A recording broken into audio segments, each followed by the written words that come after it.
Yarn Bindery with Cathy-Lynn. It's been a while, but I'm back to Finish It Up Fridays. So what we're working on today, I probably could have done 5 Finish Up Friday videos today, but what I have is these really cute giant clusters journaling cards that I saw a video on with Kathleen Mower. I'm not sure how to say the name, sorry.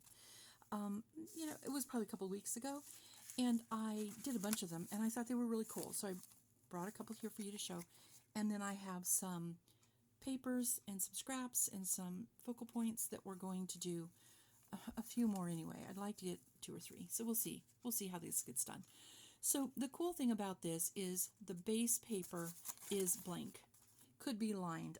Actually, I have a piece here that I could use that is lined. So I could put the ephemera on this side, and then it could be turned over and have lines to write on. This was a piece of scrapbook, 12 by 12 scrapbook was left over from something. Plain back, so that can be written on. Now, the trick to this, if you want somebody to be able to use this as a journaling card, is it can't be very bulky. So there is that. So no, like 3-dimensional flowers or butterflies, things with fun crystals. This little butterfly got put on here, but he has paper, and he'll lay nice and flat. Therefore, if you go to turn him over, and you're writing along, there's not enough bulk under that to be troublesome when you're writing. This one does, same thing. It's got some lace and some fun different things on it, but when you turn it over, it writes nice and easy. So while this is kind of a cardstock weight from 12 by 12 paper pad, this is literally a lightweight piece of paper from a plastic bag. So, or maybe it was from packing paper in an Amazon. Feels a little lighter than a plastic bag or paper bag, so I'll bet it was an Amazon packing paper. So this is what we're making, and what I pulled out today was this lined on one side stuff, and then I have some other 12 by 12 paper pad remnants, scraps, whatever they're called, and these are interesting on the front and then plain on the back. And if you had pardon me, if you had paper that you were like, oh, this isn't very appealing, but it has a plain background, by the time you put your pretty things on it or your odds and ends, then this just becomes an interesting backdrop. If it's something that's really beautiful and you're like, oh, I couldn't possibly cover up all of these flowers, then this is not the project for this piece of paper. So you do have to kind of pick and choose on that. So what I'm going to start with today, actually I think, will be these 3 things. So this has a torn edge, this has straight edges. Either's going to work just fine. So let's start. Let's start with the words. And I had some things on my desk, and I grabbed a few other things. One of the things that I have is butterflies, and just the way that this ended up getting all torn has an individual one. I have this pretty piece of paper that has a rose and then, I don't know, some kind of shiny leaves over the top, so that's going to be good. And then, I don't know if I'll use both of these pieces. Maybe some green, some solid, because I got print. And then I could pull in a doily. It's hard to see this. It's not quite white. It's a slight off-white. Or a piece of lace, and this lace is actually cream. So I don't know how well this shows up. The glare of the filming lights, but might be, no, doesn't show up against the white at all. There it shows up against the yellow, but this is a cream where this is a slight off-white. So not sure what I'm putting on, but let's start. So I'm going to start by taking this piece because it's rather rectangular in nature, and it's going to allow me to put something over it that breaks up its rectangular ways. And then maybe this can go on top of that. Now, I do need to ink these. So I do have Vintage Photo. Need to order a big one. I really like it. This came in a package of a bunch of colors. I don't know, 9 maybe, 11, I don't know. And it's the only Vintage Photo I have. I use coffee a lot, but this is what's out on the desk, so it is what I'm using. It is getting used up, and I have resorted to Pam at the Paper Outpost's concept of spritzing my brush, the paddle brush, or spritzing the ink when it doesn't want to come out. Well, so as long as it works, I guess I'll keep doing it, but I probably should just order another. I haven't been able to find the distressed inks in the large sizes at, say, our Michaels here. Only they carry, in the large size, they only carry the oxides. And I like the oxides for some things, but I like the distressed ink for others. And I need a new distressed ink in Vintage Photo. So apparently I don't know how much it was obvious, but I was resting my arms on the table, my work table, and it was making the camera jounce. Apologize if I made you sick. Wasn't the intention. Okay, so I am going to glue these. If you are a sewer, you could just sew them. I say that like I'm not a sewer. I am. I just sew as part of my other job, and it's really nice to get away from sewing. I want strips of that green down here. I want these angles to show. Yeah, I kind of like that. So now what I'm going to do is I'm going to start. Oh, I already did that. I'm going to start by just putting little dots of glue to hold the papers in place. And I can always go back and slip glue underneath where there's loose edges, because of course this is something you want to put into a pocket or a tuck. You don't want something that's going to catch, snag, and rip. Okay, how did I have this? Good question.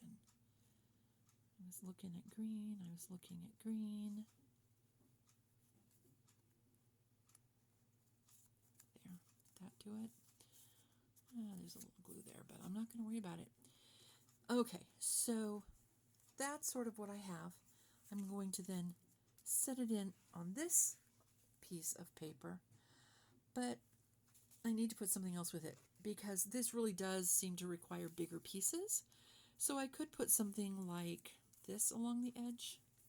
That's going to cause this whole cluster to kind of leap out and fill more space. I also wanted to lay over the edges a little bit. So that has a nice look to it. But do I want to add a bit of this in as well? Maybe not, because it does have that. Let me grab some scissors and cut this. Let's see. I also have some sheet music here, and I could always take a piece of that.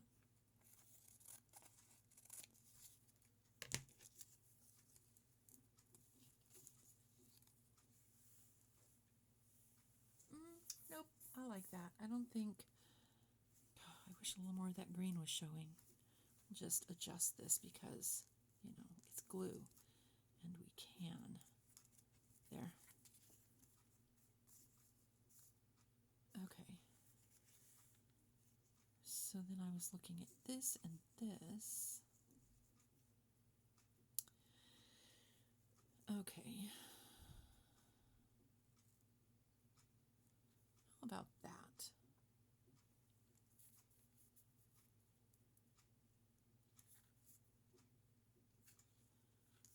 That's right side up. This is right side up. Okay.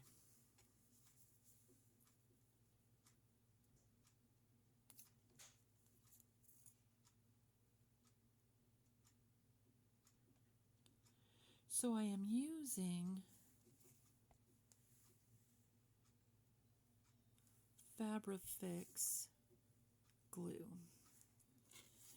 I feel like for liquid glues, it's one of the best for attaching fabric to fabric or fabric to anything that you don't want it to come away from. I like to use it on papers when they are different weights. I think glue stick will often handle papers of the same weight together, secure them nicely.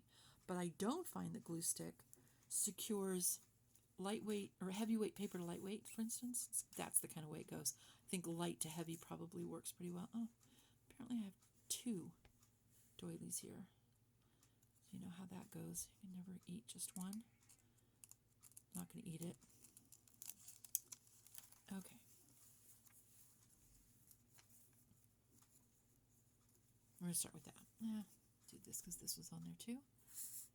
Sorry, I am again jostling the table.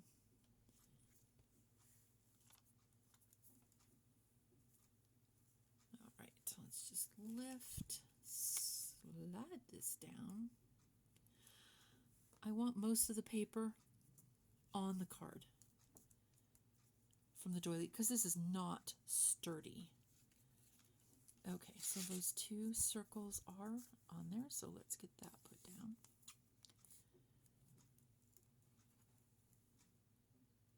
Okay, and then just some squiggles.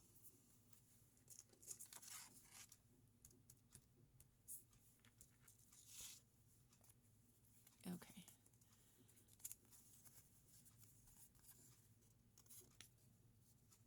I probably should have inked some of the doily.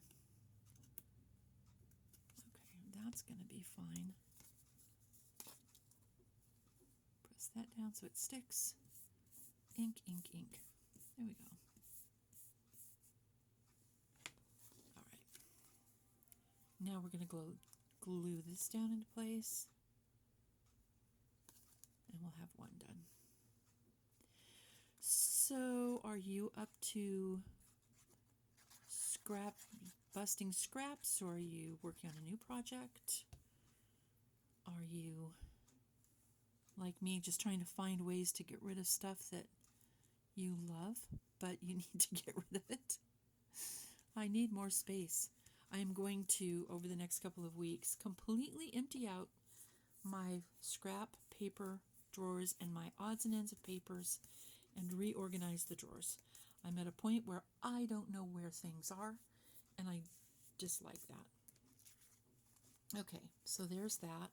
What I didn't ink was the card. And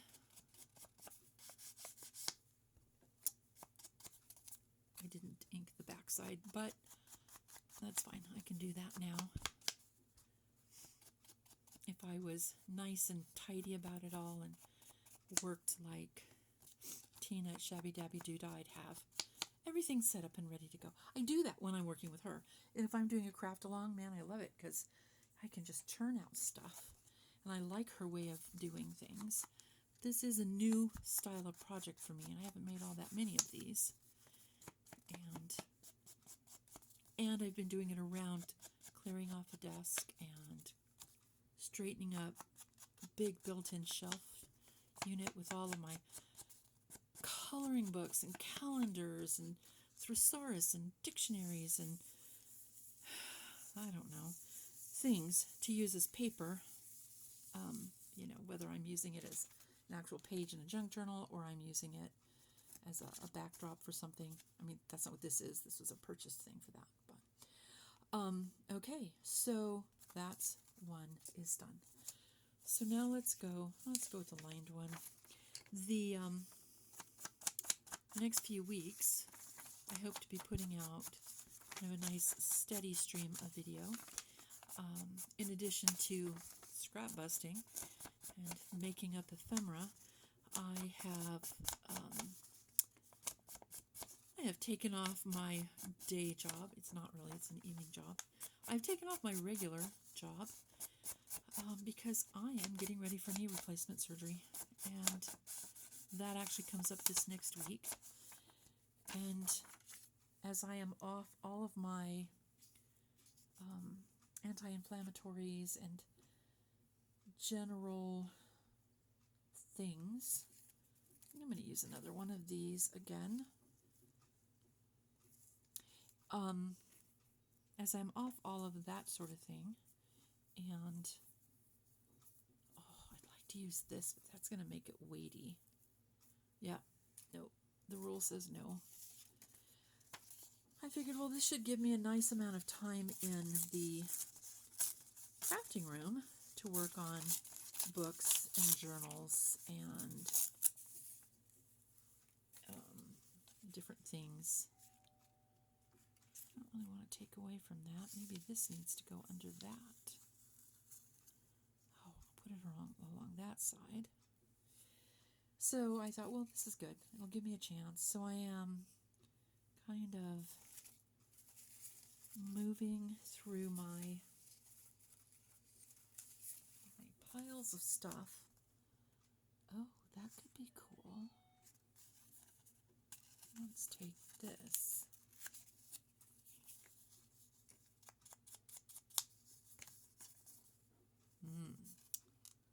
Indeed. I'm going to tear it around so that we have another curved form.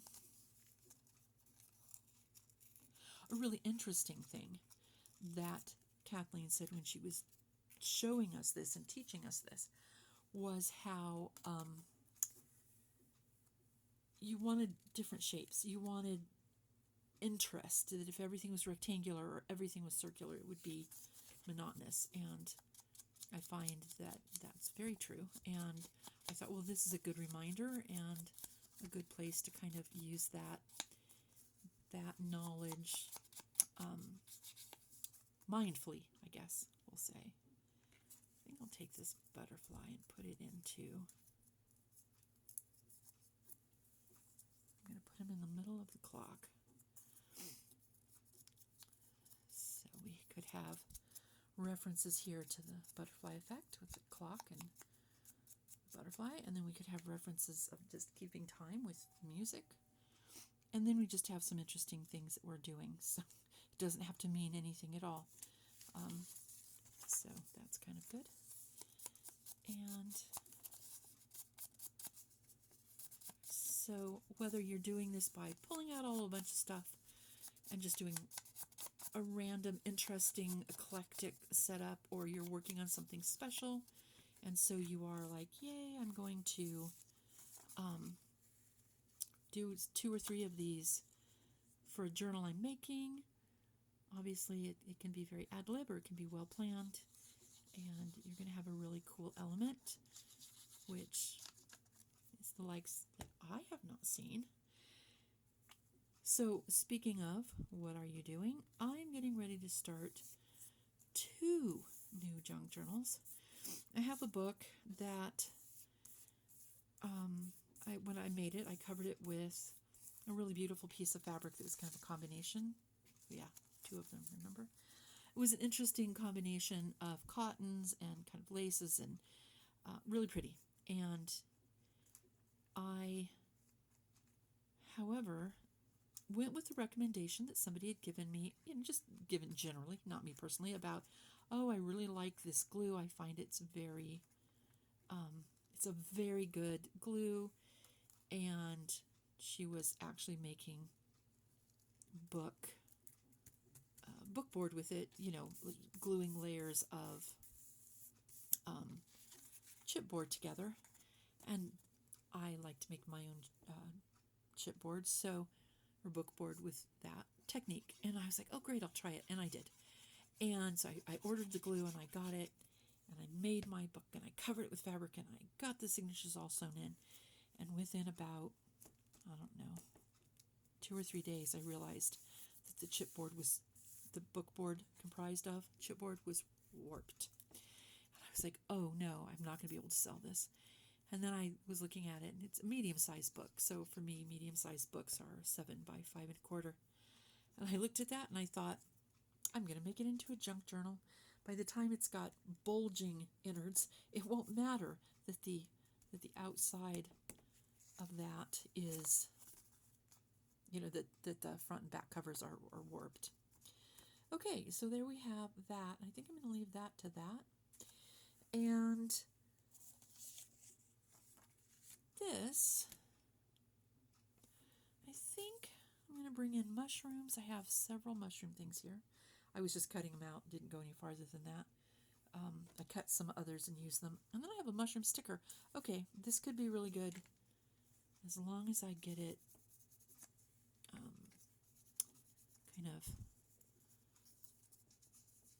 not unshined. The ink won't do that, but it will soften the, oh, I'm really moving that, sorry. It'll soften that stark white. And seeing how this background has some light color that is tan, hopefully that'll work nicely. So I'll use that. Okay, so what am I going, I'll just put those away. Those will get put away. Oh, here's this. What do we got with this? That's not acceptable, but that could be interesting. Let's do this. I didn't ink this one over. We've just hit just beyond the 20-minute mark, and that's sort of my goal. So